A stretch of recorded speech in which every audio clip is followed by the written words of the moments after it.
herping, enfin juste après le générique.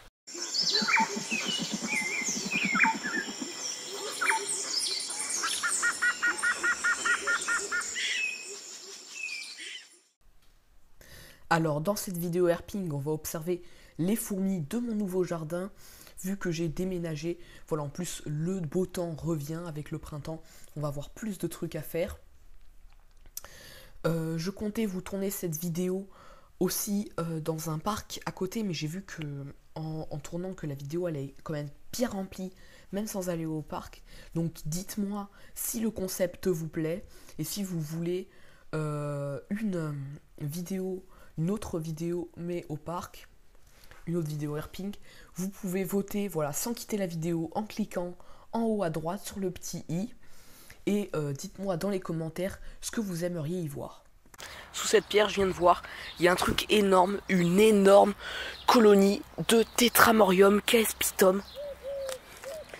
Voilà, ça me donne un peu une idée de ce à quoi pourra ressembler la mienne. On voit des énormes larves. Je pense que c'est des larves de sexuées. Avec un peu de chance, je pourrais assister à des essaimages. Même si ça ne m'intéresse pas trop jusque maintenant, vu que j'ai déjà une jeune fondation de cette espèce qui se porte très bien d'ailleurs. Bon, on va pas trop les déranger.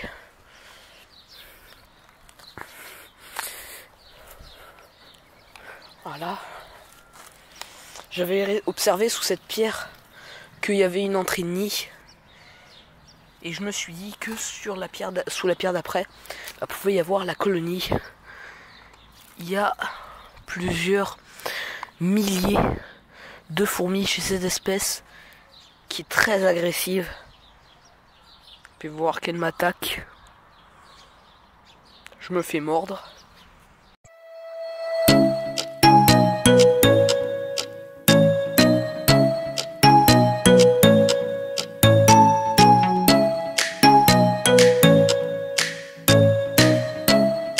Alors pour ceux qui voudraient une explication, là on est dans une zone au-dessus du nid qui peut être qu'on appelle que certains appellent le solarium. En gros, sous les pierres, les fourmis stockent le couvain, souvent les larves et les nymphes, pour qu'elles aient chaud sous les pierres en plus, comme ça la pierre ça chauffe et ça leur permet un développement plus rapide. Mais en vérité, les vraies salles avec tout ce qui est réserve de nourriture, reste du couvain, ainsi que la reine, elles sont sous terre avec sûrement pour cette espèce, pour cette colonie qui a plusieurs milliers d'ouvrières, à plusieurs, peut-être même à un mètre sous terre, même plus. Alors là, on est sur une colonne de Lasius emarginatus. Voilà, je sais pas où précisément se trouve le nid. Je vais tenter de suivre la colonne pour vous le trouver.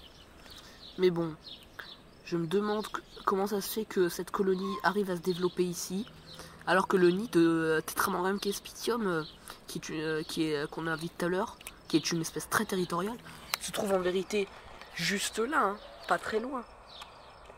Il est à quelques mètres là-bas.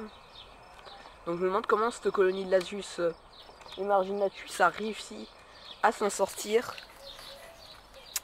Peut-être que soit c'est une petite colonie, soit elle est discrète, soit elles se sont fait, soit elles vont pas trop sur le territoire des Tetramorium caespitum, soit elles sont en pleine guerre. Alors, on est en face de chez moi, dans le devant du jardin, et on peut voir que le devant du jardin est le terrain de chasse des Lasius emarginatus. Alors j'ai pas réussi à vous trouver le nid, parce qu'il doit être dans les plantes et les végétaux morts. Bon, tant pis.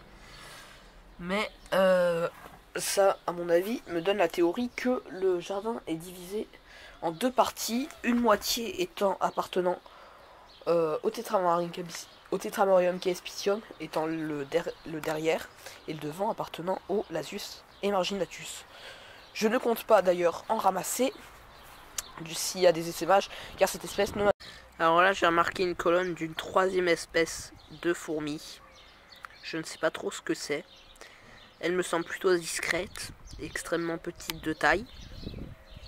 Plus petite que les Lasius emarginatus. De temps en temps, on les voit se balader, c'est rare. que je puisse voir une colonne comme ça. Je pense qu'il s'agit de Monorium, je sais pas. Voilà, dites-moi ce que vous en pensez dans les commentaires. À mon avis, elle est discrète, ce qui expliquerait sa présence et qu'elle ne soit pas en conflit avec les autres grosses colonies qu'on a vues tout à l'heure. Bon bah c'est la fin de cette vidéo. Si elle t'a plu, n'hésite surtout pas à la liker, à t'abonner et à la partager sur les réseaux sociaux et à la commenter. Bien sûr, si tu t'abonnes pour ne rien rater, active la cloche des notifications. Comme ça, tu pourras assister à tout plein de vidéos sur les fourmis. Et moi je vous dis ciao et à une nouvelle vidéo.